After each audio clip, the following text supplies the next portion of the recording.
Our time is fast spent. We really think we start this paper. That's already happened.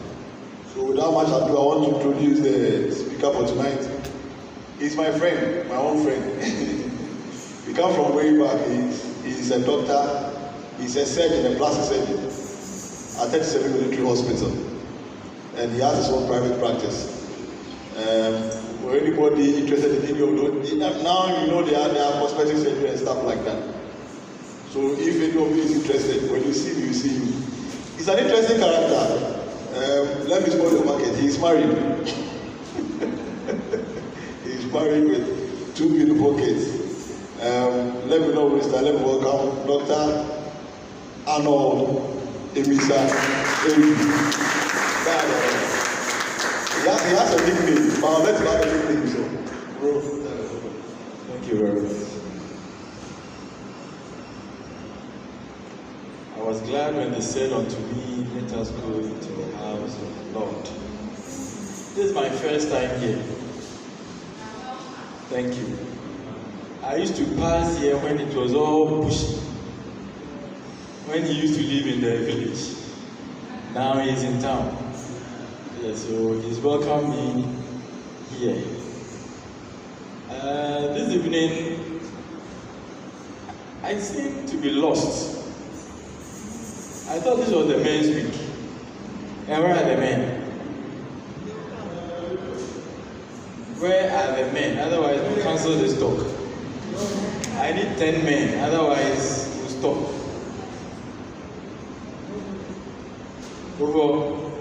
I can count 2, 4, 6, 7 women and 5 men. Or because there are men in women, we should count them as men. They are sitting for their husbands. Okay. But I would have been glad if the men were here because I targeted only the men. And the reason why I targeted only the men is that I want men to be a little selfish. A little selfish. And so I titled my talk, Beauty in the Beast. I know the women know Beauty and the Beast. Mine is Beauty in the Beast. God created the world. And everything was beautiful, everything was good. And I keep asking myself, was it a mistake to have created man? Because after man, he repented of himself. He didn't regret. He wasn't sorry, but he repented of himself. Was man the beast God created? Or man had become something else God never wished him to be? And over the centuries, they passed on the genes onto us. And everywhere you go, the wars, you see the men fighting. The galamsey, the men are leading.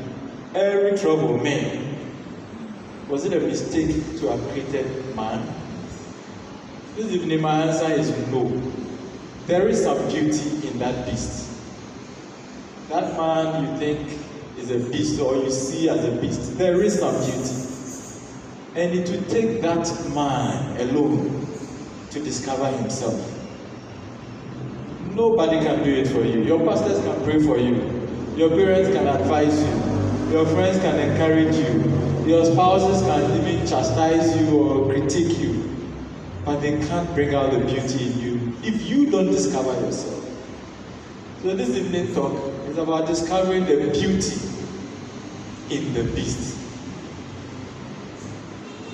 And why are we here as men? I have grouped them my mind, my heart, and my balls. That's why I was looking for the men. The women don't have balls, the men have. So we are going to delve into our minds, our hearts, and a very special place. So the question is, why are we here?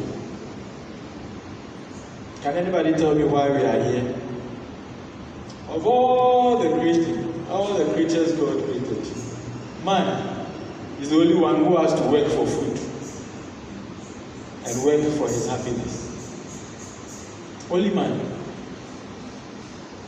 Or do you see your goat working hard for his food? Anything he sees, you eat. Anything the goat sees, you eat. Paper, grass, some of your food. Your cat, anything you give your cat, but it is only man who must toil. And this struggle is what makes man the beast. We have become unhappy, unloving, and unhealthy to our own selves. That is where we have become the beast to ourselves, to our families, to our communities.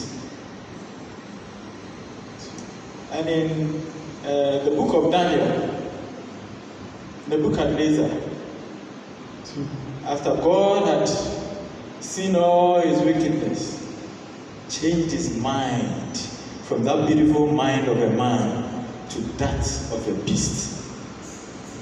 So that tells us that that mind we have can be changed and we can be very beautiful. This life is also very short. If you are going to live 100 years and you decide to live the beast, when death comes you will go. But I would wish that every man will discover that happiness as long as you live. And that is why we are here tonight. We all struggle with ourselves. Every day, every night, we are down, we push ourselves up, we encourage ourselves. Events come about, we are so down, we have ideas we think are not right, we want to rub it with our friends and see whether the best comes out of us. We are in constant struggle every day. And remember, if you are going to live for 90 years, when your 90 years is up, you will go. No addition, you will go. If God gives you 70, you will go. 80, you will go. So you can't postpone your life. You have to enjoy your life.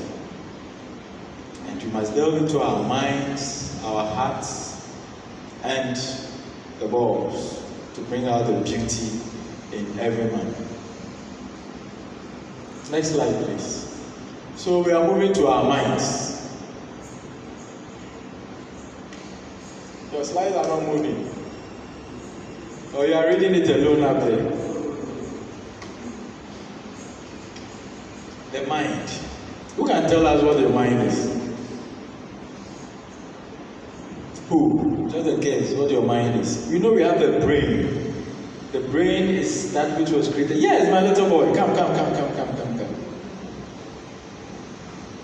You raise your hand. Tell me, what is your mind?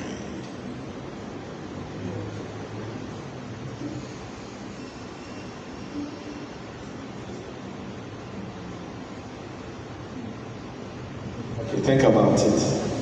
Yes, you can tell me about the mind. It is that intangible part of the brain. You can't touch it. You can't see it. You can't feel it. But that controls everything. Everything. From your breathing, sleeping, eating, everything. The mind controls everything. And so if you cannot appreciate the quality of your mind, if you cannot control your mind, if you cannot make choices that influence what you do every day, what you think and all that, that means you are doomed. You are the beast. And according to the World Health Organization, about 2.4 million adult Ghanaians, not children, have mental illness. And there's something wrong with how we think, how we perceive, how we appreciate ourselves and others. 2.4 million Ghanaians. And it manifests in the mental illnesses. There are some with schizophrenia, abnormal behavior. You see them walking around. You are closer to Pantai, so I don't need to talk much. There are some with bipolar. Today he's happy, tomorrow he's so sad. 1 second he's laughing with you, the next moment he's another human being altogether. You are living with people who are constantly depressed, no matter how hard you try to encourage them. The pastors and counselors will tell you, people are in constant depression, be it from their work, from their marriages, from societal pressures. People with anxieties, they fear what others think of them or what others may see or say. They are always in hiding. There are some who are deluded because of their beliefs. They think you don't cover your hair, so you are an animal. Some think you don't cover your hands, so you shouldn't come closer. There are people with a lot of delusions, and they are all among us. There are people with self-doubt. They can't do anything unless somebody pushes them all the time. People in unhealthy competitions. My brother has a car. I must do everything to get one. And so there's constant mental stress to acquire the things of this world. And people in unhealthy relationships, be it their spouses, at work, at home, in the community, they have friends they don't or they can't live well with. But as men in this church, I want us to make the choices here. And it should be a choice to be at peace with yourself, to love yourself, and be happy. Be selfish. Your peace, love yourself, and be happy. Let it be dependent on the choices you make. Not on your wife, not on your siblings, not on your parents, not on your friends. The first is our relationships. And here I want you to stay there a little. How many of us are married? The men. Please raise your hands. The men. Well, women are men, so I can see some women raising their hands. The men, please let me see your hands. So for you, you've already chosen. How many are single? Let me see our hands. Okay, the majority are single. Now, the woman you choose, please listen carefully.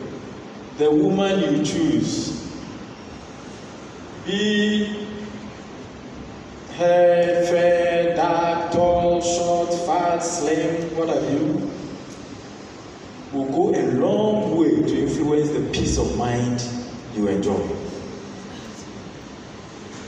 What did I say? The woman you choose will go a long way to affect your peace of mind. Thank you very much. The married men, am I right or wrong? Chief. You are right. The woman you choose. And Adam said it in Genesis. The woman you gave me. And here God, that's why God repented. Adam didn't choose. So he could accuse God and say, the woman you gave me led me there. After Adam, God repented and said, henceforth, you will choose. You will make your choice. I will make my choice. And the woman you choose will go a long way to influence your peace of mind. Remember, we all have our imperfections. You may see a beautiful woman and you think she talks nicely, but she's horrible when she opens her mouth. It's an imperfection. You may want a tall woman, but realize you love everything about that short woman, and so you choose the short woman. There is something to you that's an imperfection you must dwell with. You think she knows how to cook, but she can't lay her bed. She can wash very well, but she can't cook. She wants to always sit at the salon 3 times a week. What do? The woman you choose will go a long way to affect your peace of mind. And let us, in our own imperfect ways, acknowledge that they are just like us. They are not perfect. For that matter, we must dwell with them with what? We dwell with the women with what? With what? It's in the Bible. Today I've not read my Bible, so with what? With wisdom. That's what the Bible said. Dwell with them with wisdom. You must find ways and means of making her imperfections acceptable, so she can also dwell with you and give you some peace. And that is the only way she can also accept you and give you the peace you also require from her. Otherwise, the woman you choose, this time you can't accuse God. Because after Adam, God repented never to choose a woman for a man again. Let's go back to Genesis and read it very well. Pastor, if I'm wrong, you correct me. After Adam, when Adam pointed God, the woman you gave me, I didn't choose. I was lying my somewhere. And you gave me a woman. She misled me. God repented and never to choose again. And says, he who finds, did he say a woman, a girlfriend, a lover? He who finds, there are many women who are not wives. They are married, but they are not wives. And they will just accumulate trouble for you. Last 2 weeks, I was telling my friend before that I think we should open a marriage school where every young guy would have to attend for 4 years and a certificate before he can propose to a woman. The woman must also attend for 4 years before you can accept the proposal. And then you get married. And the counseling begins when you marry, not before marriage. Because in marriage, that is where the troubles are. So choose wisely. Beauty is fleeting. Beauty is what? Fleet is like the wind. It's just blowing. When we were young, there were many classmates we saw we thought were the most beautiful women. Today we see them like, so was this the woman I was crashing on? Beauty is fleeting. So if you choose beauty, in 2-3 years it will pass like the wind. And then your troubles begin. You must choose wives and dwell with them with wisdom. In those relationships, you can have peace if your woman decides to give you peace. If the woman decides to give you trouble, you are ruined. The next, your relationship with your children. Please pause here. Let me use this lioness. Have you seen the animals? Many animals play with their kids, except man. Did you ever play with your father? Tell me which game you played with your father. I never saw him. Did you hear him? What about you? No. I'll talk to only the men. What about you? Did you ever play with your father? No. No, sir. Did you ever play with your father? Any game, Ludo or Warrior, Ampi, whatever, any game. Yes, I did. Yes, sir. So far 1/6. Yes, I do. I'm still doing it. Did you play with your father? You still do. You are blessed. Also, he wasn't there. I nearly missed you. So you. I used to when they were very young, but now. Animals play with their kids. Men don't. Why? Because we are beasts. At home, we want to be feared. We scream at them when they are young. I took the mic to the boy, and when I got there, I could see fear in him. That's why I had to walk away. I was going to coax him to speak. It tells you he's not used to speaking his mind when adults are around. Daddy will shout at you. Wait, when daddy comes, you will see. Is that not what the mother say? Yes, you wait. When daddy comes home, you will see. So he's the beast in that house. Birds play with their chicks. The elephant is even gossiping with the little elephant. Except man, let's learn to dwell with our kids, play with them, roll on the floor with them, get dirty with them. Let them know that you are just one of us. That is when they can run to you and tell you every silly thing that happens at school. everything that happens at church, everything that happens at home, everything that happens at play, and that will give you some peace of mind. Then you know at school, my kids are safe, or they are not safe. At home, when I go to work and mommy goes to work, the house help takes good care of your kids, or beats them up. At the playground, there is a bully. Until you learn to play with your kids, you will never have that peace of mind. I was telling Kufo, we chat a lot, almost every day we chat. We've been chatting since we were kids. I was telling him, I was out of the country about 3 weeks ago. Then my wife called me and said, look, you need to talk to your little girl. She's just 4 years old. I picked her from school and she's been crying in the car all day. She doesn't want to talk to anybody. I bought her ice cream, I bought her this, she doesn't like anything.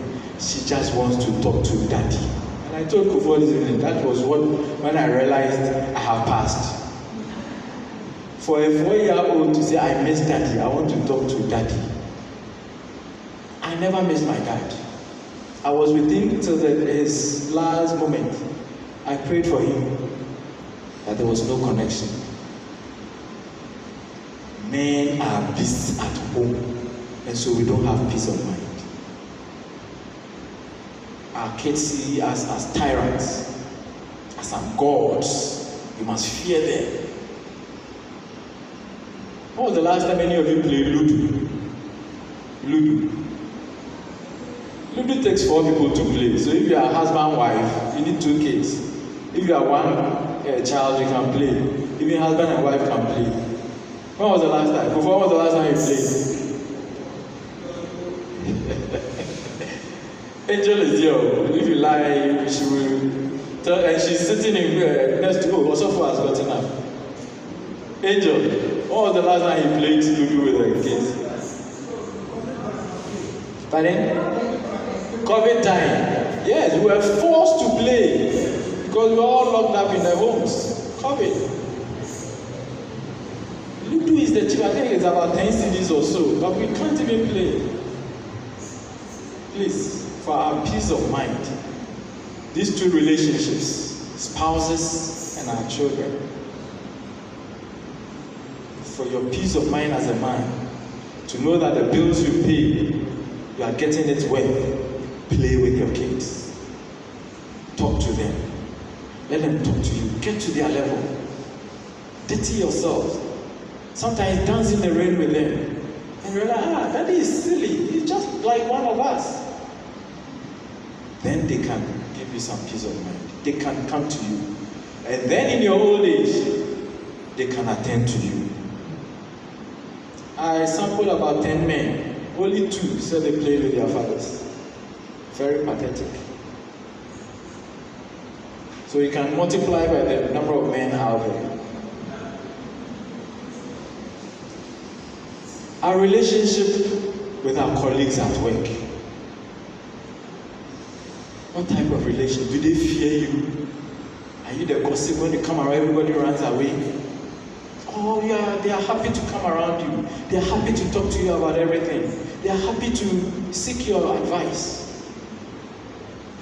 Do they respect your boundaries? Do you respect theirs? Or anybody can talk to you anyhow, so that you pick the anger from work and bring it home.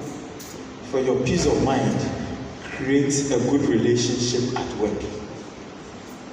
For your own peace of mind, define your boundaries. For your own peace of mind, know who is a friend and who is just a colleague. Kufo calls me a friend. I don't call him my friend. We are brothers. We are eating in his house. When I go there, his mother is my mother. We play, we draw, we do everything together. It's only Angel who is not our friend. But when she sees us together, she is jealous. But we respect each other's boundaries. We know the limit. I know what will make him angry. He knows what will make me angry. He won't do it. I won't do it. We know how to tease each other. You know that, come on, really, shall try. Your colleagues at work, even in your neighborhood, do they respect your boundaries? Does your neighbor know that I can't disturb you? At night, I can't play loud music, jazz overnight whilst you want to sleep. Or when you go, oh, Brakodo, can you lower your radio? They respect you. These are the little things that give you peace of mind. And then in nature, in your community, around you, how do you treat nature? Unfortunately for us in Accra, when you fly over Accra, it's so pathetic. The only time you begin to see greenery is when you go beyond Adenta, you breathe, then it turns green. Accra is like scattering matchboxes in your kitchen floor. You see the buildings all haphazardly arranged. Trees cut. No greenery. We don't respect the environment. And so when it rains, we all want to run away from office and come home. Because when it rains for 5 minutes, you are stuck. And that does not give you peace of mind. Because in your own neighborhood, you don't respect the environment. Now look at Galamsey. So we fear the water we even drink. We fear the food we are about to eat. Poison, who did it? The beast, the man. Did you see the animals pouring cyanide into the soil? Have you seen any bird who is releasing acid? Who is pouring mercury? Who is polluting your waters? Now the fish you eat, you are even scared. And that will not give you peace of mind. Your own environment. Do you take some picnics? Do you move out to a serene place just to enjoy nature? I don't remember the last time some of you went outside Accra. Accra, there is nothing nice here.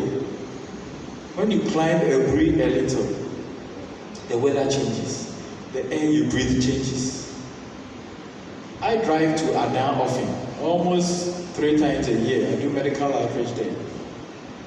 The first week in November, I'll be going there. And the moment I pass Pram Pram, the air changes. I told my friend, the moment you cross all the traffic and you pass Pram Pram, you can roll down your glass and breathe fresh air. The moment you climb the Diasi and beyond, you breathe fresh air. If we go out to enjoy the nature, we don't. So we are not at peace with the environment in which we are. The pollution is too much. The last time I had a small party with Angel, with Osef, Angel came to take him away to the beach. And I was happy they went to the beach with the kids. But the beach is so dirty. So dirty.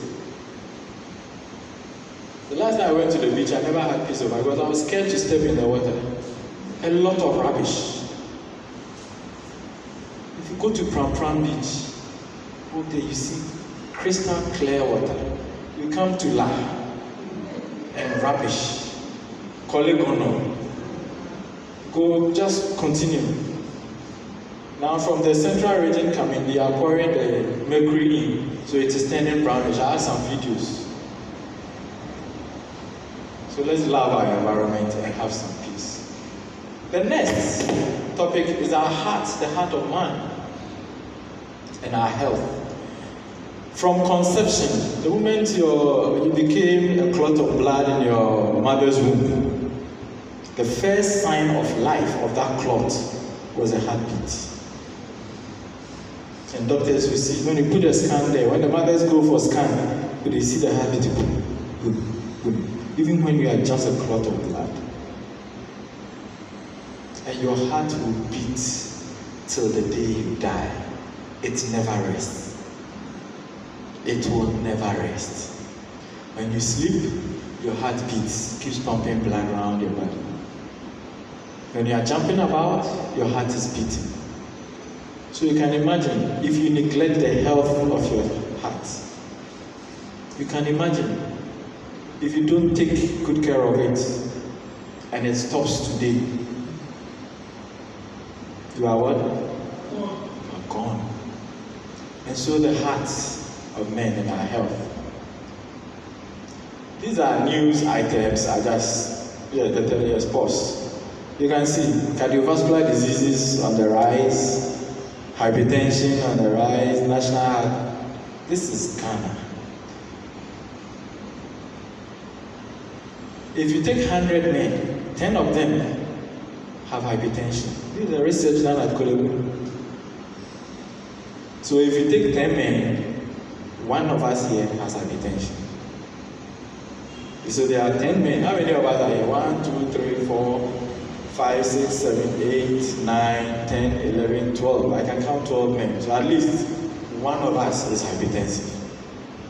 Irrespective of the age, about 40 years, now the percentage will start increasing. And why so? Because we have neglected the health of our hearts. There are some risk factors that give you heart diseases: hypertension, cardiac arrest, myocardial infarction. Infarction means no blood is going there, part of the heart stops, no blood goes there, traffic. So the cells begin to die. What are those risk factors? Smoking. They cause your blood vessels to harden over time. So that smooth, flexible blood vessel, blood was running through nicely, now becomes stiff. So you need more pressure to push blood through it to the other tissues.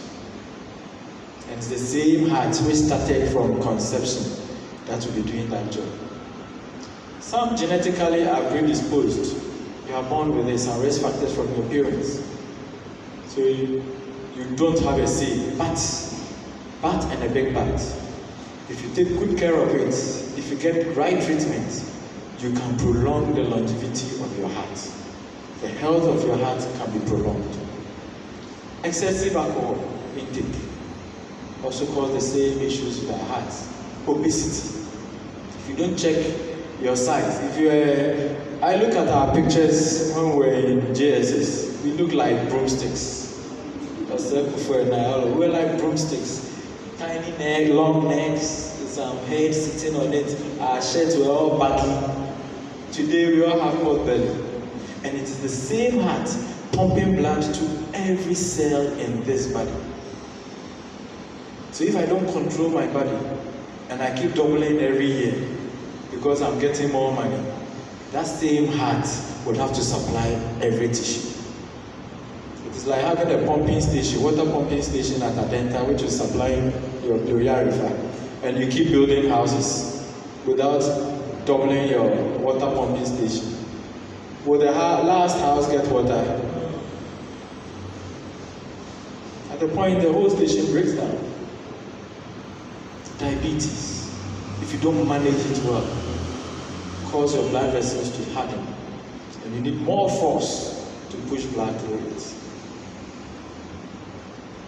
Still on your heart, what can we do? Some exercise. And when we say exercise, it's not about going to the gym. It is not about going to the gym at all. I tell my patients, if you are prayerful, every morning, pray 10 times around your house. If you are prayerful, instead of lying by your husband who is trying to think small, the woman, you just walk around and pray. The men, instead of lying by your wife who is at dawn trying to sleep small and gather some peace of mind, and she's praying and banging the bed, just get up and pray silently around your house 10 times. If you take 10 steps and you go 10 times, that is 100 steps. So if you take 20 steps around the house to complete one round and you go 10 times, 20 times 10, that is what, 200 steps. It's as simple as that. And that is good exercise. When Osefo wanted me to come here today, I told him Friday night, you can't get me. Because I have a very bad habit. Every Friday night, I dance from 8 p.m. till midnight. I dance. I just go and dance. Live band, I just dance. That is my exercise the whole week. Because I know I won't get the time to go to the gym. I won't get the time to climb pediastic. So Friday night around this time, I go, I dance. And I sweat a lot. So I always have an extra shirt in my car. I I will dance, sweat, go and change my shirt, come and dance till both shirts are wet. Then I drive home and go and bath. To you, it is no exercise, but to me, it is good exercise for my heart. People are playing football with friends. Every Saturday you can choose your neighborhood 4x4, small poles, gutter to gutter. You know, young, those were the games we used to play. Chaskele, headings, stay. This is the pillow load. This is you don't see all these games. Something to exercise your heart. The heart is just a muscle. The more you exercise it, the stronger the muscles become. But if you stress it, it will also break down. Then for the men, sex. Young as we are, we think we are in control. I'm sorry, it was created for women. What did I say? The men, what did I say? It was created for women. They just give us a small part.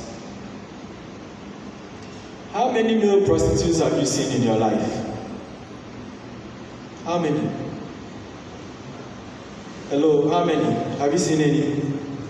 Because they can't stand it. So it is not for you. That is not where you go and show your macho. I'm sorry. That is not where you go and ask 5 women, 10 women. Please, 5 rounds, 3 rounds. I'm sorry. You are just killing yourself. Aphrodisiacs. Oh, buy this latest. Oh, this. These days it's so common.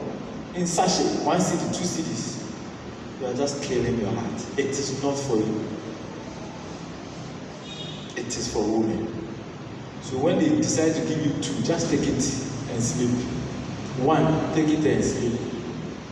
Because the more you run around, you catch diseases, you stress your heart, you stress your mind, you stress the body.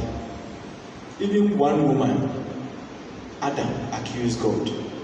You want 5? Go ahead. Then rest. Rest is not sleep. Please note, rest is not sleep. Rest means stop every other activity and bring the body to a stop. Stop every other activity and bring the body to what? A stop.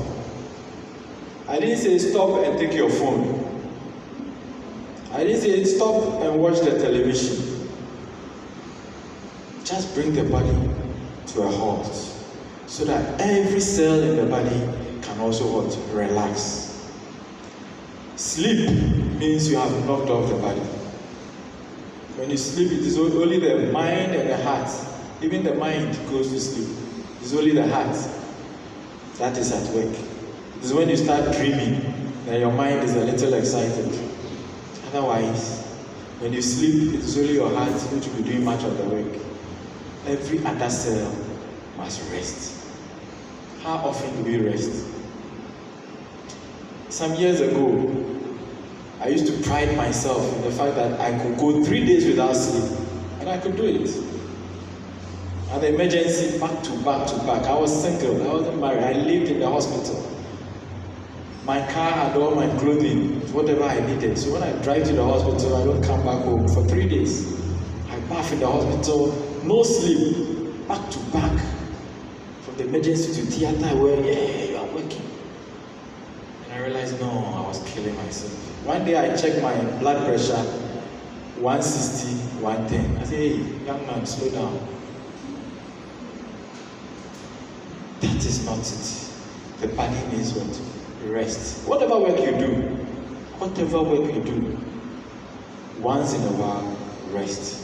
Even at work, if you sit behind a computer, type, take some time off, rest your eye, get off the screen, go watch around, watch the sky, look for some birds, and rest your eyes. Go to the washroom, go and pick that paper from the other office, then send the messenger. It takes you away from that work, and other parts of the body begin to relax. And then alcohol and recreational drugs. Young as we are, we think alcohol is how do I put it? It excites us. So when we meet friends, they bring alcohol. It's sweet, it's nice. Paul's advice to Timothy is a little for the stomach, but who determines that little? In the Bible, even Jesus' first miracle was turning water into what? Wine. The pastor said it was non-alcoholic wine. I wasn't there, but every wine which is brewed has some alcohol in it. How much do you think? Do you get so intoxicated that you are dragged along home? That you are seen as a riffraff, a misfit in the community? Oh, wait there. Who is listening? We're reading now. Man, one creator, we're clear. That they are clapping for you. Recreational drugs. These days, the weed, we don't smoke it though. They put in toffees, punch, drinks, coffee. When I was in secondary school, they used to add it, grind it and add it to Milo, Lipton, put everything in. Those who school in Cape Coast, it's common. They cut the Lipton, pour it out, pour weed in it, sew it again and pack it nicely. So you don't take Lipton from somebody you don't trust. So they add something, shit up, they add it. Watch it, sometimes you eat some watch it and realize, this watch it. No. They put things in there. And you must be careful with friends. And that is why if you set boundaries, if your friends know that Arnold will not take alcohol, they won't bring it to you. They will serve everybody and give you your water. If they know you take one bottle, they won't give you two. They know you don't go to certain places and drink certain things. They won't even invite you there. You have your peace of mind. You are also what you eat. With all this, whoever we look, whatever we look, beautiful, handsome, ugly, we are what we eat. How many of us eat fruits these days? It's so expensive, I know. So expensive. When I married at first, my wife wanted to impress me. So she would cook early morning. I said, look, I don't eat this morning food. I'm not a breakfast person. I prepare my smoothies, drink my glass, I hit my road. So the fruits are expensive, and I'm sorry, that is my food. And for the past 6 years, that has been my food every morning. That is my style. I blend my fruit, I drink off. It's expensive, but I know the health implication of it. Somebody will eat 3 balls of kenke, 1 piece of fish, shit up, come and sit at office and sleep. And dose of productivity zero. Your boss begins to shout at you, you are angry. Your mind begins to boil. You think somebody hates you. That 3 balls of kenke, that is putting you to sleep, is causing you your stress. That meal up there was a Japanese meal, the one up. And the first time I was served that, it was in a vegetarian restaurant. I thought it was wachi with soup. They have this brown rice, unpolished rice, like our wachi. You can see it up there. And next to it, it's a vegetarian combination. You can taste meat, you can taste fish, but everything is prepared with vegetables. I didn't know. That is how much we are committed to healthy eating. Back home, when we prepare salad, I intentionally put our salad there. We'll cut everything nicely and then we pour that cream on it, plenty. Add egg, add this, add a little meat, add it. Eventually, what you are running away from, you've added everything. So let's be careful what we eat. Let's be careful how we eat. I'm not saying skip your meals, but you realize that back home, most of our foods are starchy foods. Keke, yam, banku, fufu, akple, wokple, eto. It's all starch. You can blend it. Change the portions.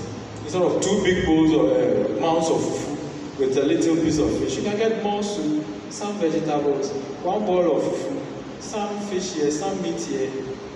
and later add some fruits. Our wives, we thank you. We know you want us to look nice, but these days our bellies are all getting bigger and bigger. So resize our meals for us. And then drink a lot of water, especially where we live, this part of our world.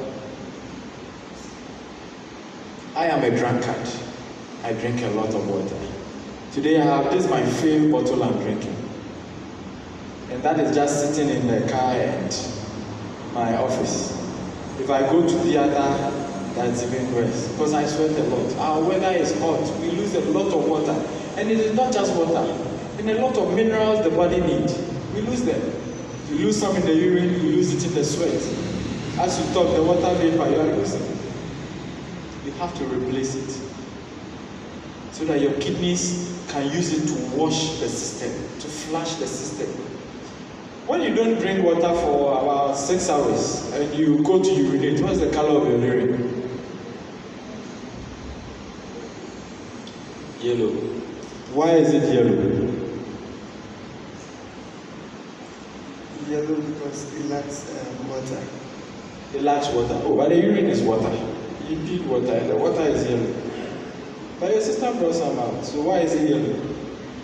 I think it's yellow because it's dirty. Because it is dirty. Little water washing out a lot of waste.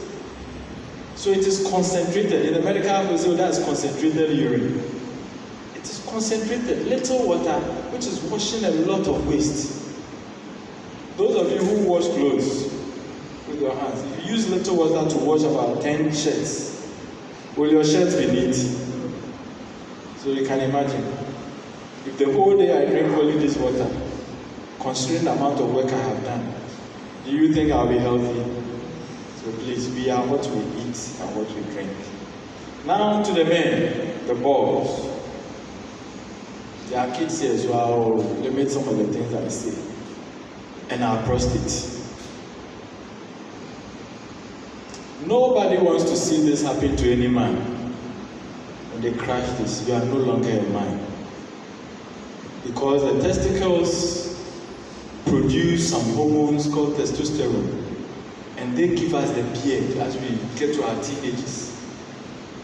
They give us the muscle, the muscular, the broad chest. You can stand in the mirror, yeah, it's a muscular, it's a macho. They give us some hair on your chest, your pubic hairs, your armpit. They give you a peculiar smell. It is all the work of God. And this same testosterone go to act on a gland called the prostate. That blue thing sitting on under the red one. I don't have a pointer here, but you can see a red one up there with a blue cap. That blue thing is your prostate. It's very small, like the size of a small pear seed. After 40 years, it begins to grow big. Now, when you produce urine, it all comes to collect in the bladder. The bladder is just a bag. And then the bladder opens and urine passes through the prostate, through the urethra or the canal in the penis, and you pee out. When you release sperms, they also go through the canal, reach the prostate. The prostate enriches it with its fluid before it comes out. After 40 years, your prostate begins to grow big. That is how God made it. The hormones have acted on it from teenage years to 40. They begin to grow big. And then they begin to squeeze on that hole through which your urine passes. So what happens? You become somebody who has, okay, so that is where the prostate is, where the finger is pointing to, just at the end of the bladder. Yes, next. And that is the bladder, the prostate sits under the, hold on. Good. So when it begins to squeeze on that tube through which your urine passes, very soon you begin to feel like what? There's a lot of urine there, you want to go and wee. That's the urgency, the urge to go and wee. You go and stand there and later will come, you go back. So you see our old men in the air-conditioned room, they can't stand it. They will go to the washroom 10 times. It is not their fault. The prostate has enlarged, it has reduced the size of the hole. So a little thing you want to go and release on. You want to frequently go and wee. And sometimes when you go, it dribbles. It just comes like coke. Instead of, when we were kids, I mean, we always stand by the gutter and then we will see whose urine will go high. At this age, go and try it. It will just go flat like that. So you begin to dribble. Coke. All these are some of the symptoms. At night, you will wake up to go and urinate 3 or more than 3 times. Usually 1 or 2 is acceptable. Because some of us drink water before we go to bed. But 3 times, 4 times. If your spouse is by you, you keep disturbing the person, push and let me go and wee. Shift, I'm coming. The person gets up and sees you coming from the washroom all the time. There is something wrong with the prostate. You need to check it. Good. And then sometimes you get pain, dysuria. When the urine stays there, there could be some infection, and then there's pain on urination as well. And then strangulation is the same thing. You just have to push hard before urine comes out. And it gets to a point where the urine doesn't even come at all. And you see the old men, they rush them. These days, young men are coming in 30 years with urine retention. They can't pee. They can't wee. You have to give them a tube, a catheter, to drain the bladder. Otherwise, your belly will just be increasing with what? Urine. And the urine may go back into your kidneys. If they can't find a way out, down, they go what? Up. And that can damage your kidneys. There are times you may even see blood in your urine because of the pressure at the bladder neck or problems in your prostate. It could be an infection in the prostate, or it could also be a tumor, a cancer in the prostate. For men, if God had not created the prostate, it would have been the happiest people. But if God had not created the prostate too, would have been women. The only cancer men fear most is prostate cancer. Worldwide, after lung cancer, because of smoking, people smoke. Also here we don't smoke. They have a lot of lung cancers. The next plaguing men is prostate cancer. And when we hear cancer, sometimes we think it is something strange, some evil spirit, something. No. They are your normal cells that were growing normally, who suddenly begin to behave abnormally. So you see how we are all sitting here calmly, nicely. If I begin to take off my shirt, what will you do? If I begin to jump, what will you say? That is cancer for you. Your normal cells will begin to grow abnormally and behave abnormally. And in so doing, they disturb their neighbors. So you can see the cells in there. They were normal cells some few years ago. Started growing abnormally and start squeezing on the neighbors. Start squeezing on that tube where urine must pass. Start blocking it. No man wants to go through that. And that is why it is good that we check from time to time. There are other signs. Blood in your urine or semen is all an indication. It gives you a clue. It doesn't mean you have prostate cancer, but it gives you a clue that you need to go and check your prostate. That wake up, man, go and check your prostate. Don't wait till harm has been done. Next. You may also have unprovoked lower back pain.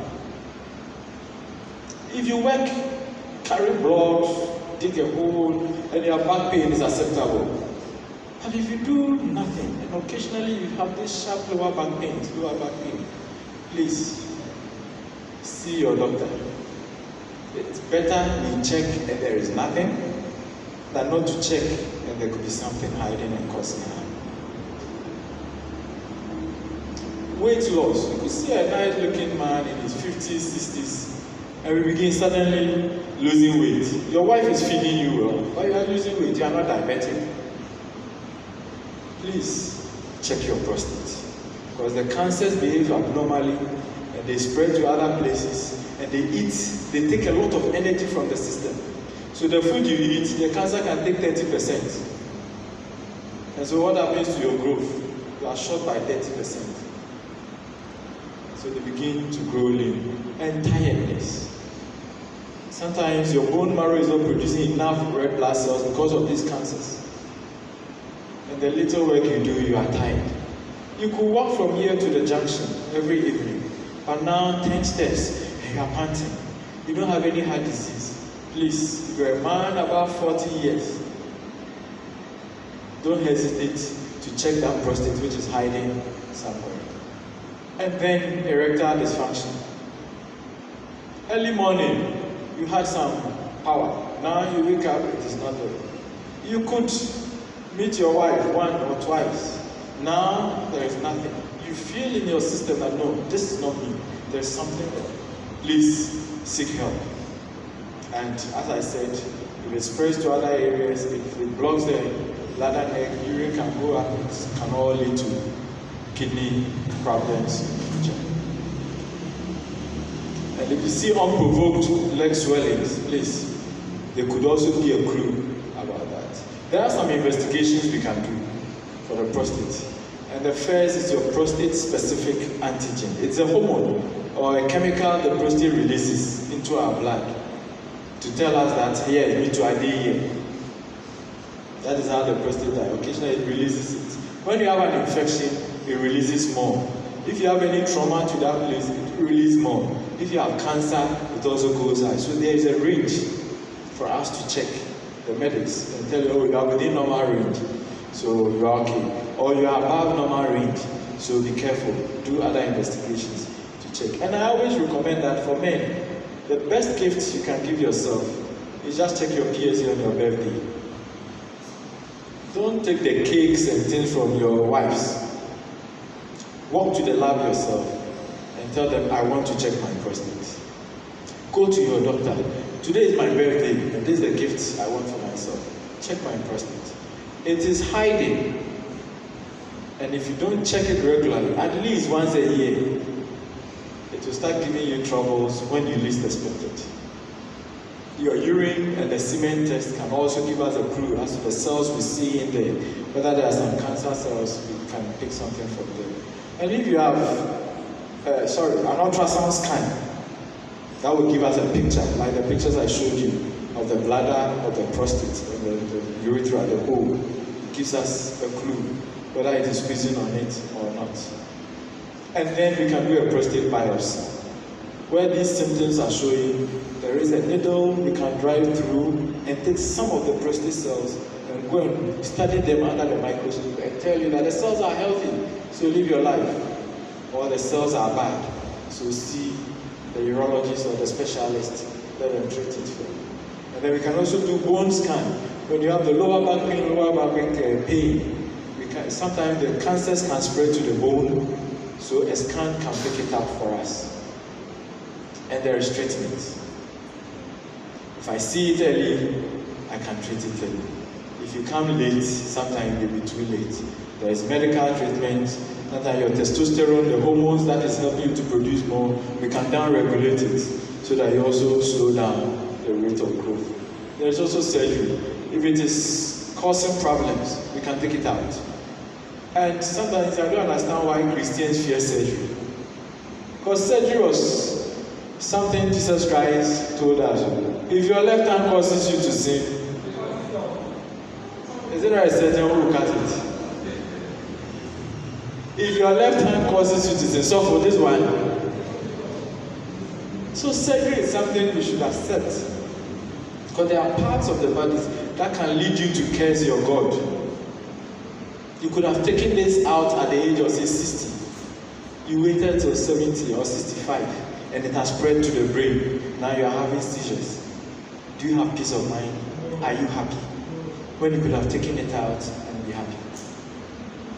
So surgery is something we should. Then there is radiotherapy. They are targeted light, high intensity light. It can target it to the cancer cells and shoot and kill the cancer cells. They are all available in Ghana here. We do them here. So if you have a problem, for your peace of mind, for you to show that you are also a beautiful man, you are not a beast, you are not a horrible person, you are not always in pain, angry, sad, horrible. Seek help. So as I said, my mind, my heart, my boss. If you take good care of these things, there is the beauty which will show in every man. You will no longer be that beast to your wife, that beast to your children, that beast to your colleagues, that beast to your neighbors and your environment. If you have very good sleep, you don't wake up suddenly in the morning and start running to work. Take your time, wake up early, do your morning devotion, just wash, start your work. Slow, have enough rest. Have a quiet and peaceful mind. Know when to meditate.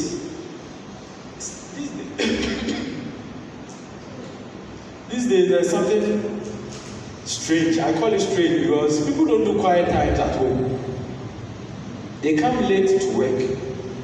When work is supposed to start, they tell you I'm doing my quiet time. It is no longer quiet. That mind is a disturbed mind. 8:30, that is when they want to go and pray. That mind is a disturbed mind. You didn't wake up right, you had to rush to work, you came in late, somebody is at the front door waiting for you to start work, and you want to do a quiet time. You are joking. Take life easy on yourself, man, and have a good mind set. And then at home, create a peaceful home. Your relationship with your spouse. Look, some are so annoying. The women they know, they do it intentionally. Sometimes they look at you and you cry when you go out, you come home so happy, so don't go again. When this friend comes here, you are too happy, you shouldn't come home again. They know it's intentional. But create the atmosphere at home such that everybody shares in your joy. And I always say something, happiness is very infectious.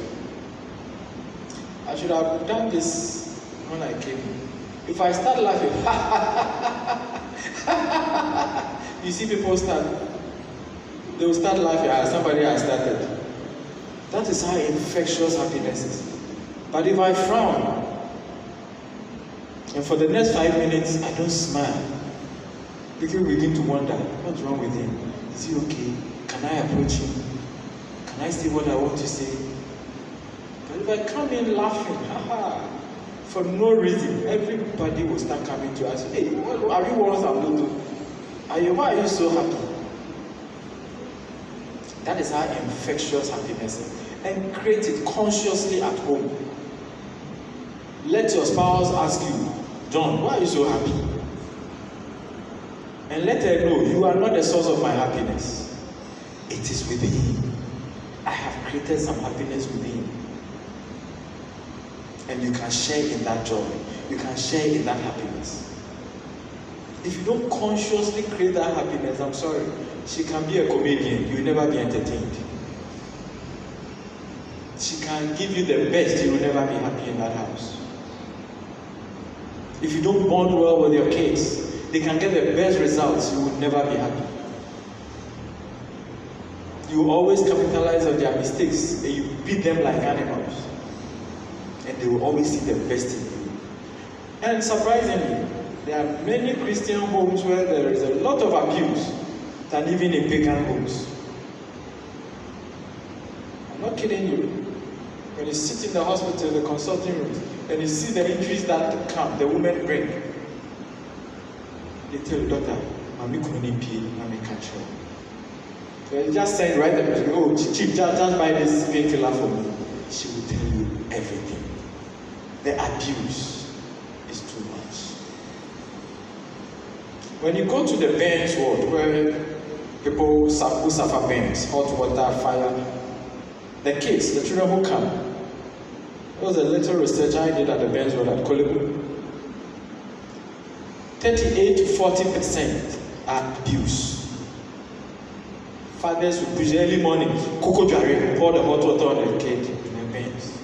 Mothers will push them to hurry up, dip hands in hot food. Deliberate, because they themselves don't have any peace of mind. They themselves are not happy. So they inflict the pain easily on anybody. They have no remorse. So please, create a home that is peaceful. And you have your peace. And then your own health, your heart, a little exercise, a little entertainment. Eat well, take enough water, and rest well. And funny enough, when you rest so well and you wake up morning, you feel so refreshed. And yet most men don't want to rest. We think we are men when we work and work and work and work and work. You will die early. The gone too soons are so common on our walls. When I go to the village, the gone too soon, the youngest is about 65, 70. When you come to the city, the gone too soons, 20, 28, 30, 35, 40. The question is why? We are not resting. We are not exercising. We don't have any peace. And most of them are men. Look around. Most of them are men. Few are women. Most of them are men. So please take good care of yourself. And then explore your environment. Enjoy nature. Travel. When I say travel, don't go abroad, please. If you haven't finished Ghana, don't go outside Ghana. I think I should make some of the presidential candidates campaigning the campaign message. If you don't visit 10 tourist sites in Ghana, don't think of going out of Ghana. People accumulate money and fly all the way to Dubai and blow the money and come back and cry. That is not peace of mind. When 100 cities, 200 cities could have taken you to just a brewery here, to Dodowa here, even though Yarefa, there are some nice places to just sit and relax. If I ask you where the children's playground is around the Yarefa, do you know? You know that one, you know. And if I ask how many parents have taken their kids there, you say no. Only one person is showing a finger. Even that finger is not strong. Two now. Please explore your environment. So in summary, for our men this evening, we have touched on your mind, your heart, and the balls. And as I said, there is so much beauty in us. The old beast, that's a deliberate, a conscious, a purposeful lifestyle will produce that responsible Christian family man whom we've chosen as our theme. It is not just about reading your Bible. It should be conscious. It should be deliberate. And this my uncle said that if you can comfortably dance in public without alcohol or drugs, you are at peace with yourself. So in church, if you can come and dance, everyone is saying dance in church.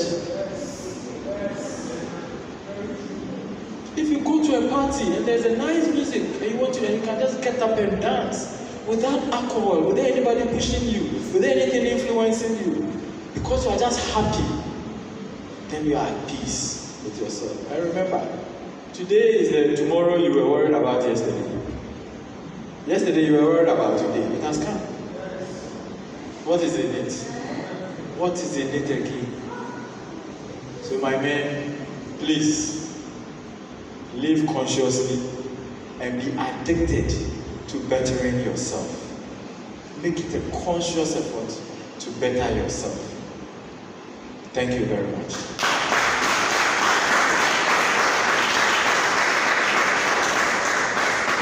Any questions, additions, subtractions, multiplications?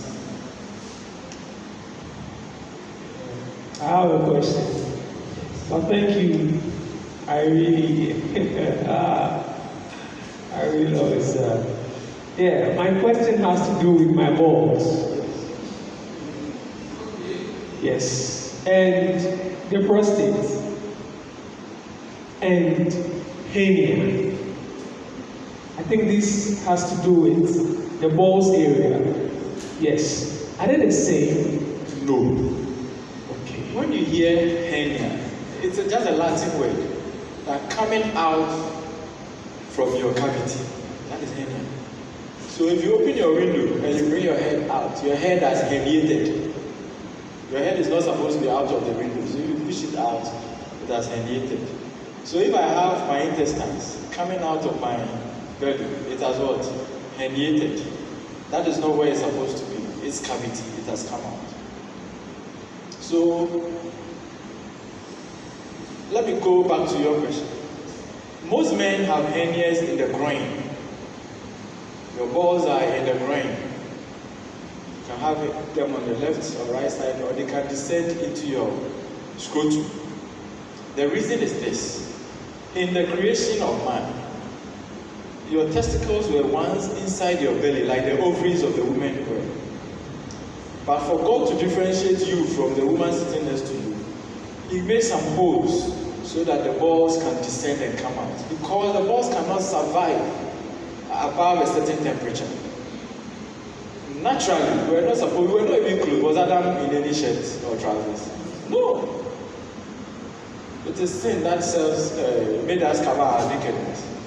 It's supposed to have a lot of air so that the temperature will even be lower than your body temperature. But we wear panty, boxer shorts, trousers, and we pile a lot of it around us.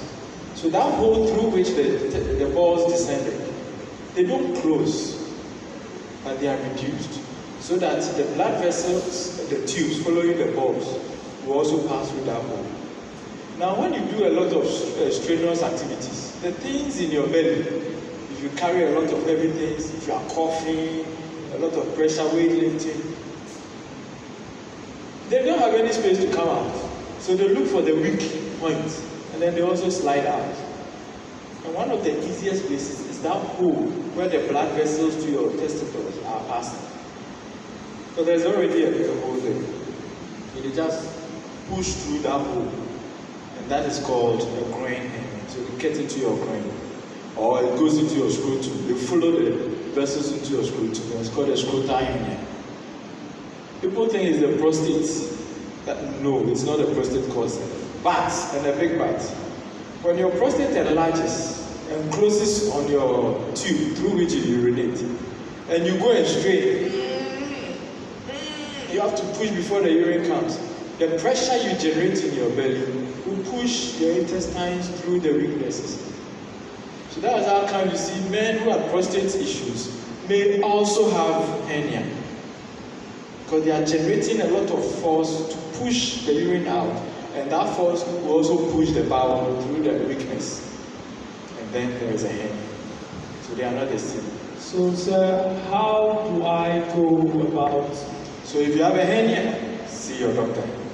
How will I know I have a hernia? Oh, you see the swelling there. As you sit there, you may not have any swelling. Okay. But when you start coughing and you see the swelling coming, you know, oh, this one wasn't there. Something has come.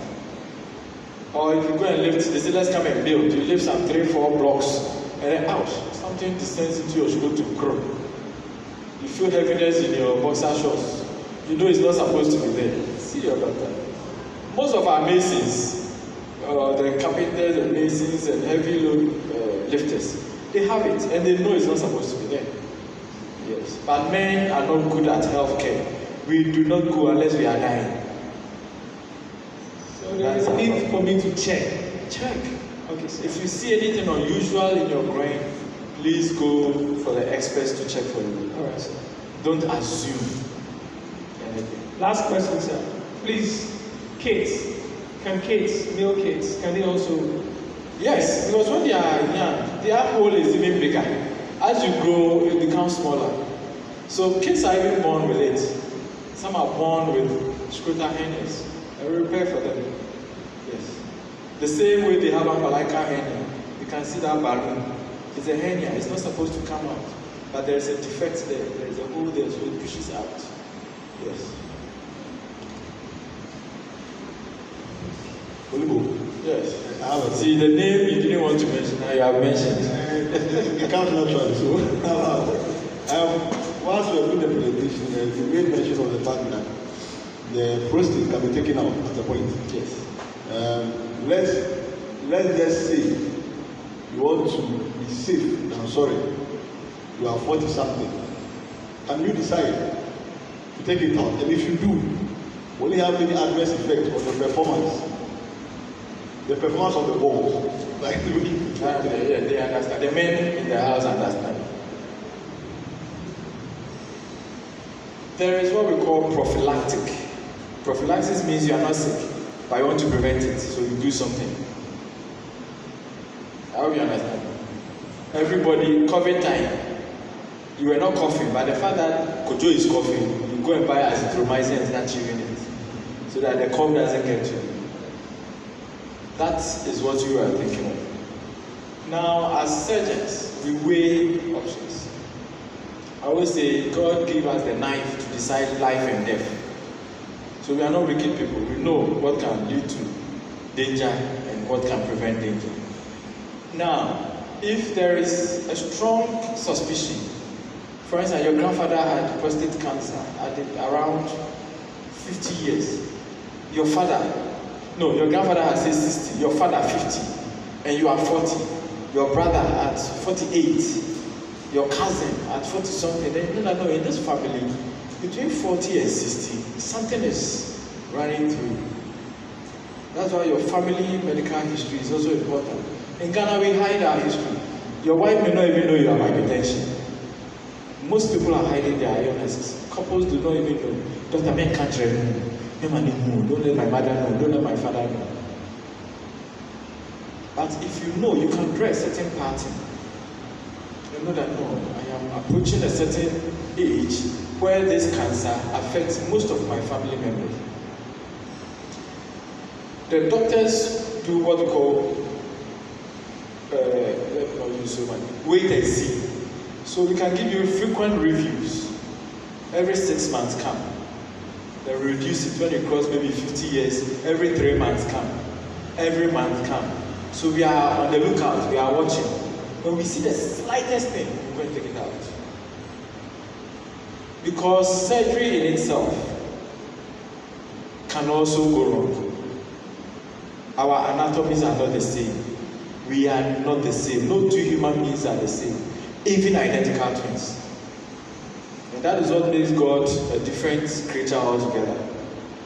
You can be twins, look alike, what have you. None of you are the same. The vein that runs here, you may see yours here, but when we open it, you realize that yours has 3 branches, mine has 2. We are never the same. So something might go wrong, but, and a big but.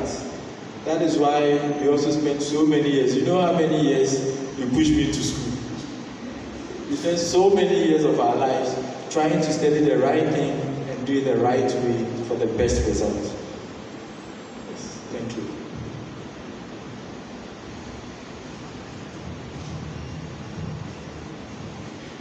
Thank you. Doctor. Sit down and talk, Chief. My question is about the heart. You've mentioned that we should always exercise in order to engage the heart. Yet you mentioned that we should be careful that we shouldn't stress the heart. So I want to know, what are some of the things that can stress the heart? A lot of things stress the heart. Have you seen the gyms? Have you seen the macho men? Mr. Ghana and all that. Do you know how they're able to build the bodies to that level? Do you know how they get there? Most of them is not food. They take a lot of drugs, a lot of chemicals to push the heart to go to a certain level. You see our athletes, some of them, you hear doping. They take some chemicals so that they can go the extra mile. Please, when you are tired, rest. If you can jog from here to the junction and back in 30 minutes, why do you want to do it in 3 minutes? Why? Who are you pleasing? Your wife or your neighbors? Don't. You can do it in 1 hour, the better. Take your time and do what you can contain. And if your friend can do it in 3 minutes, that is his own wahala. Why do you want to compete? And that's why up there I told you from the mind, unnecessary competition will let you use drugs, chemicals, stimulants, and push your heart to levels you are not supposed to go. You have 5 sexual partners. Each wants to have 3 rounds in a week. Young man. And you are taking aphrodisiacs, Skepashore, this, sure, you are just showing that your heart. Who are you pleasing? The women? Your friends? When you die, 30 minutes of crying, and your food will be served to them. Or if you've not gone to a funeral before, after 30 minutes, as soon as they move the coffin out, they say reception. Is that not the trend? Yes. So why do you want to go early so that they serve your food to them? So please know your limits. Do the little. I do 4 hours of dancing. Where I go to dance, I have a friend there, a lady. She can dance for 6 hours. All she needs is water. She's the standard. They roll out, hey, don't go and compete with her. When she gets to the floor to dance, she can just dance non-stop for 6 hours. This is the lady who can jog from Adrigano all the way to Commonwealth and back. You want me to go and try? I'm not going to do that. I know my limit. After 4 hours, I'm coming home. You can do 2 hours. Somebody can do 30 minutes. But just enjoy what you are. In fact, it's something you enjoy doing. It shouldn't be punishment. You don't go to the gym and see somebody on the treadmill running 2 hours. They also go and stand on the treadmill, come and complain if they waste their knees. No. If you can skip, skip. If you can push, do something. But don't do things that will stress you excessively. You don't need it. Yes. Sir, I have another question. My question has to do with eating very late. Yeah, I sometimes eat late, but I also do exercise myself in the mornings. I don't joke with my squatting and my press-ups and the rest, but I eat late too. And it's, like you said, the food we eat is starchy. So I would like you, if it's okay, but if it's not okay, I would like you to enlighten me about. You see, the way we eat in Ghana, maybe it's our culture. We need to change the culture. When you go to the Francophones, Togo, Ivory Coast, Burkina, they have a very nice way of eating. You eat their breakfast, lunchtime, you see all of them coming out, sit out the canteens, and they eat in groups. A big buffet goes round, everybody takes a bit, piece. Oh, I want aloko, I want acheke, poisson, poulet. They pass it right, it goes nicely. So you take a bit of everything. When you go to Europe, you say it's often a buffet. You go and take a little of this, a little of that, little, put together. And the timings are regular. Now for us, when you close, your wife knows you are coming home at 8. And so, mama pupu mensano. Because mikumuba, and then they will prepare that heavy meal for you. Ask yourself, that food, that energy from that food, what do you need it for? One, you are tired. That night, you are going to sleep at 9. You eat at 8. You go to bed. The excess energy is stored as fat, and that is what is giving us pot bellies. It is stored as fat. You don't need that much. And remember, over 80% of that food is also on starch. And it was stored as fat. We're piling it in the warehouse. So in no time, you get a pot belly. And you think you are going to the gym to burn it in 1 week. No. That pot belly you have today, you built it over 6 months and 1 year and over. And you are still adding every night. So it is not what you eat today that you burn tomorrow. There's a lot you are storing subconsciously. And your exercise may not match that energy you are storing. So it's in excess. So know what you do. A good breakfast, a good lunch. Thin out lightly on supper. Our women don't like the salads and the fruits and the vegetables. They want the fufu and bangkung for supper. Is it a man? That is how our mothers trained us. So change us. Change us. Help us to change us. But we will first make the change. Get that consciousness. You know what is good for you. Now, we've all been educated as to how to eat. Reduce the starchy foods. Add some fruits and vegetables, nuts, and grains. then you know how to balance it. Yes, you may come home to see a bowl of rice, but why take a whole big bowl of rice when you can take a quarter, add some few salads and go to sleep? Some of us sleep every night on a cup of Milo and bread. Milo, bread, and chibom, egg. Milo, after fufu bangu, they will top it up at 10 p.m. before they sleep. Do you need it? Hello, do you need that? No. And please, you know what you are doing. Your exercise will not match up to that storage you are doing. It's good. Yes. Any more questions? Yes. Please, sorry, I'm taking you back to the prostate. Please, I heard someone advising or any another person who had prostate, but was sexually active for a whole lifetime, but later in his years, he was not active, and he had prostate, and the other person was saying that he should get active again. He had prostate, and that he had the last level. So he said, because he's not active in sex, that's what is contributing to the prostate. And then if he gets back, maybe if he doesn't go back to the active, he will go forward or something. Okay, so that is a misconception. If you, yes, you were here earlier. I told you sex is for which people? For the men. For who? Please louder. For.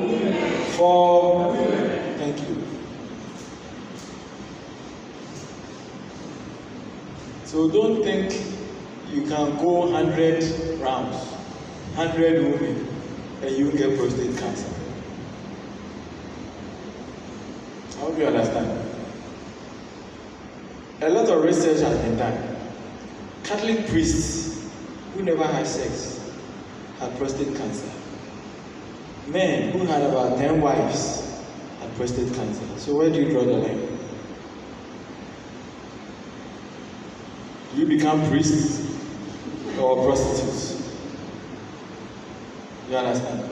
These are normal cells which are behaving abnormally, irrespective of what you are doing. There are risk factors: alcohol, smoking, infections, and all.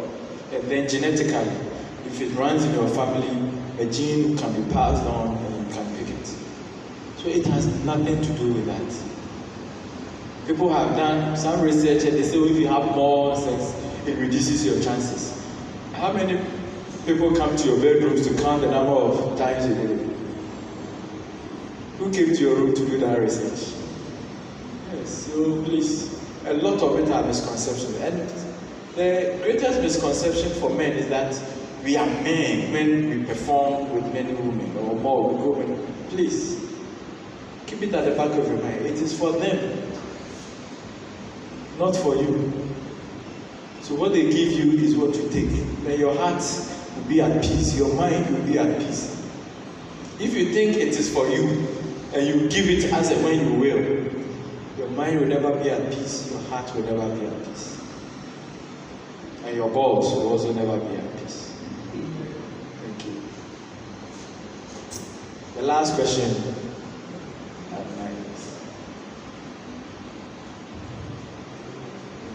Oh, the last two questions.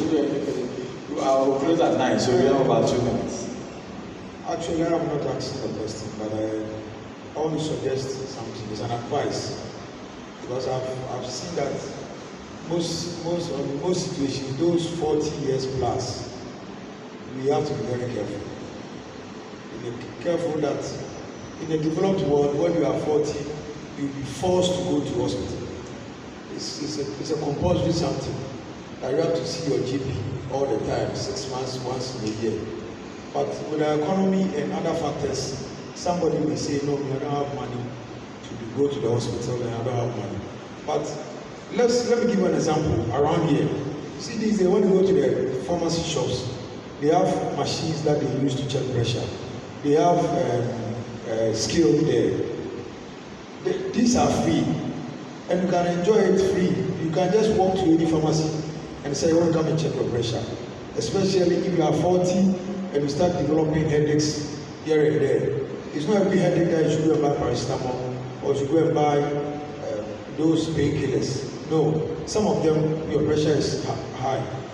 Go sit down small, let them check for you because it's free. If it is high, you just come and relax.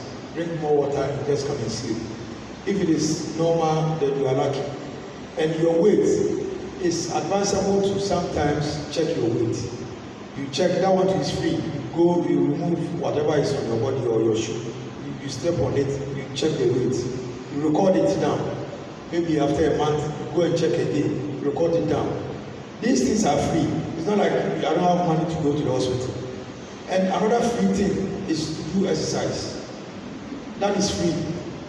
I don't see why somebody can wake up at 2 a.m. to share the link, but cannot wake up at 5:30 to do exercise for 30 minutes. Yes, you wake up at 12 and say you are sharing the link. 5:30, do exercise for 10 minutes. You say, no, I cannot.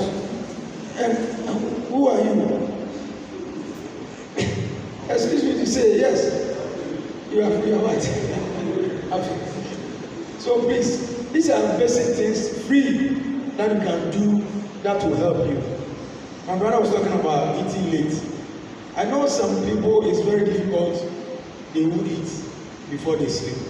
Sometimes it's very difficult if you don't have something in your stomach when you sleep. But you can eat something light. But if you eat bamboo and tilapia at 8:30, 9 o'clock, and you sleep, and you go and dream, you come and tell yourself, I've been dreaming, something is chasing me. You are wasting yourself's time. When you eat late, there's no way you have any good dream. It's a fact.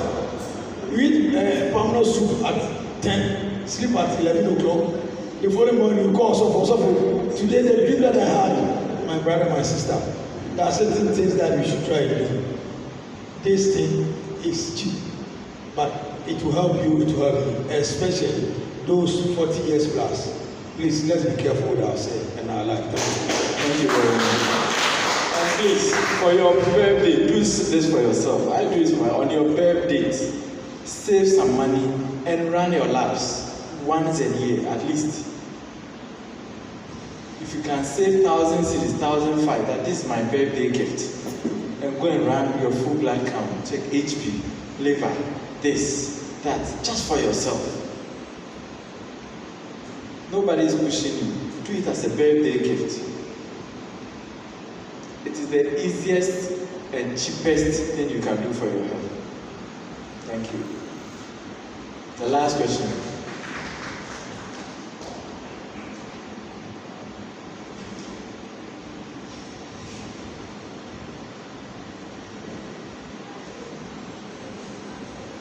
Majo, kasagu mic no mete.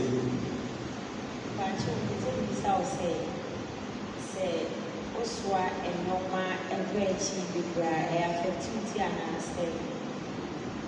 Okay. Enoma na yeswa no. Ne affect ne pa ye okon anyway chi. Uti konkra na edi papa. Sometimes you do free through the bone. Skin ne pen ebete, wonam ne pen ebe pai. No pedi de intact. Edi papa. Nti no ma aso ande enkomo na okon kase na eye kitin. Enko wechi kase. Wa ko akoko da. Wo mo akoko kase na we na chi. Wo mo odwan de. Wo mo aponchi de. Odwan ni aponchi de na sa na dipa de ti. Kase difference bi e. Nti sa no pe kitin na e se okon mu no. Eno na sa pressure ni ne gusu. Nti enche ugo se sa do pe no etumi nyini ye eye kitin flatten. Ene ma okon ye oya no. Nti ntini na efiri okon mu a ekọ bi a wonsa ugo se na ma wonsa agene. So just say nti se pressure no ekọ agodu esisi echi a ana wachi kasa no so a the same thing ekemia ntini na ugo se onaya osisi ye oya onaya agene ni nyina hono na oti konkura ne de there no any problem. Emo ne e ha adwene na ewo mu no. E ye normal na esom no. E bre na wa bre no. A wo dwene wo no. So as I say, normal na so na ka wa dwene wo. Na se emu duro na wo de nam na wonje wa home. Unnu mu nsuo. Wonte bibi ni. na wɔdwendwen ho no saa adwendwen no ɛno na ɛha nipadua no wate ase.